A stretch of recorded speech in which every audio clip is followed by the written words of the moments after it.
What's a fact that feels illegal to know? The ducks at the local pond are free. You can just walk up and take them. I've got 6 in my house right now. You can buy mushroom spores off the internet legally and grow them illegally. When a couple divorces in the US, you can legally change your name for either no charge or a very small one. You don't have to pick the same name you used to have and can change it to anything you want. This works for men and women in most places. Near my school, there is a vending machine. My friend told me that sometimes, when you come up to it and press the button to return money can actually drop because some people just forget to get their change. This cheat actually works. I know the combinations to the safes at my former place of work. The administrator wanted one trustworthy person on the staff to know the combinations in case he was not available when they needed to be opened, and I was his choice. Since then, the combinations haven't been changed, even though I requested it. Although I never step foot in the building anymore, it makes me feel uneasy that, if ever there were a theft, my name would be on the short list of those knowing the combinations. I don't know if this is universal, but at least where I live, if you produce your own electricity and you consume less than you produce, the utility company pays you for the unused wattage. My dad's an extremely minimalistic, off-the-grid kind of guy, and it often happens to him. If you go to see a movie at the end, you can hide in the bathroom and wait to see a new movie you didn't pay for. When leaving a store, you are not required to stop for the receipt checkers, unless you are at a membership store with a rule about it, like Costco. There was one time when I bought a large dog bed at Walmart. I honestly forgot the receipt, left it at self-checkout. An employee chased me to the door, shouting for my receipt. She tore the dog bed from my arms, shoved it into an empty cart nearby, stood in front of the cart to block me, and said that she would be happy to watch it while I went back to look for the receipt. At any store where I worked, we were not allowed to chase people and grab items like that. If you break out of prison in the US, the best country to flee to is Vanuatu. They have no obligation to send you back. The US has no right to go there to get you. The country is a tax haven. 80% of the population speaks English, and it's a tropical paradise. There are a lot of wild growing and store-bought plants that are fairly common and will kill people, some of them untraceable, unless you specifically search for it. Growing up, my mom taught me to forage. She also taught me to identify poisonous plants. There are a lot of poisonous plants. There's lots to that are part edible and part poison. Foraging is scary for this reason.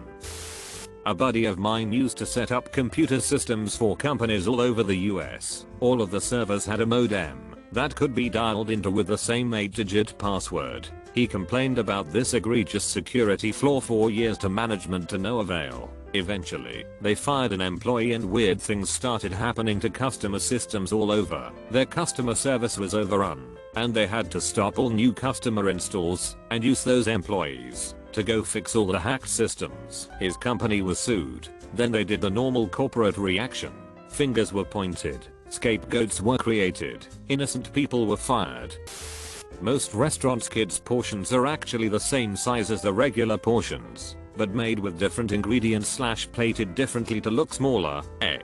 Where I work, the kids' pasta is pen and the adult is fettuccine, but they have the same sauce and portion size, but in different bowls. Kids is $12 with a side and dessert. Adult is $22.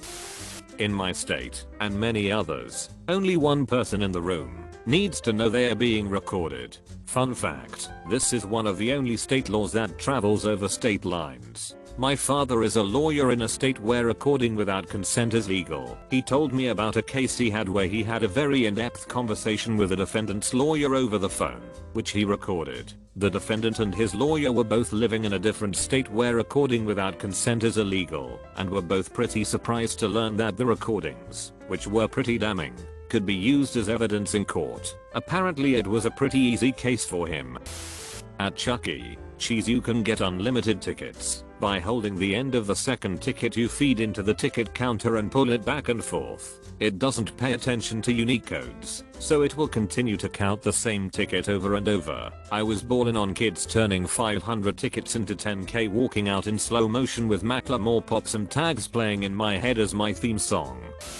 Wasn't me but a friend who was an engineer on a Navy nuclear missile sub. Apparently while at sea one of the officers was inadvertently told both combinations to the launch code safes. Nobody is supposed to know both. He told the captain, and they had to return to port as soon as possible. Ammonium nitrate is the main ingredient in fertilizer, and it is extremely explosive. It was used in the Oklahoma City bombing for example. I believe the Unabomber also used it. For any would-be revolutionaries, you should know that both consumer and industrial grade fertilizers are heavily monitored. That's why the previously mentioned bombings are the last you've heard about. For an idea of how powerful of an explosive ammonium nitrate is, just search Beirut explosion on YouTube. 1. You have a highly illegal substance, DMT, in your brain right now. So do most living things, including plants. 2. You can extract the most powerful psychedelic known to man from easily obtained plants, Mimosa hostilis and Acacia confusa to name a few, with relative ease and ingredients found at your local hardware store. 3. You are allowed to use psychedelics if you intend union with God. You are protected by the Religious Freedom Restoration Act of 1993. Here is the case of a church union of the plants suing the federal government for confiscating their DMT, Schedule 1 substance, and winning. The M on the M&M candy is paper. I used to work in a mailroom. UPS, USPS. FedEx drivers are totally allowed to mark a package delivered and leave it on the truck to be delivered tomorrow. There's nothing any company sending you stuff can do about it. I've learned about this many times over. A significant percentage of my deliveries show up a day or two after the tracking system says they were delivered. As annoying as it is though, I know it's not usually the driver's fault, but the delivery company overpromising speed and holding drivers responsible when that speed isn't possible. I don't know if it still works, since I rarely use snail mail these days, but many years ago I'd read something somewhere that said, if you put a 2-cent stamp on an envelope and write first class mail in red, it would be delivered, no matter what the actual current price of postage was. I tried it a few times just for chuckles, back when postage was 22 cents per letter, and it worked. Over the years I continued to try it, thinking that maybe it was because of the 2 in the current rate that made the letters pass through the machinery, but it continued to work for many postal rate increases. Point not that I once sent out all of my Christmas cards with 2-cent stamps or anything. You can go to Boston, knock on the door of any family that have teens kids, work out a deal to marry their 12, 13, 14, etc. year-old child with the parents, and no one can stop you. Everyone that has invented a car run on water has died not too long after it was revealed. Over every 20-year period in the history of the stock market, people who invest in the SP 500 are 100% likely to have made money. Lesson: put money away regularly, and when you're in your 40s, you'll be on the right path to retire comfortably. I found out Jennifer Garner's address because I drive past her neighborhood on my way to work every day. No, I won't share it, but I will say she has very good taste in neighborhoods and very large security cameras out front. If you connect to a Wi-Fi connection, and it won't load certain websites because there is a blocker on there. If you have a VPN like Tunnel Bear, you can bypass that blocker and view what you want.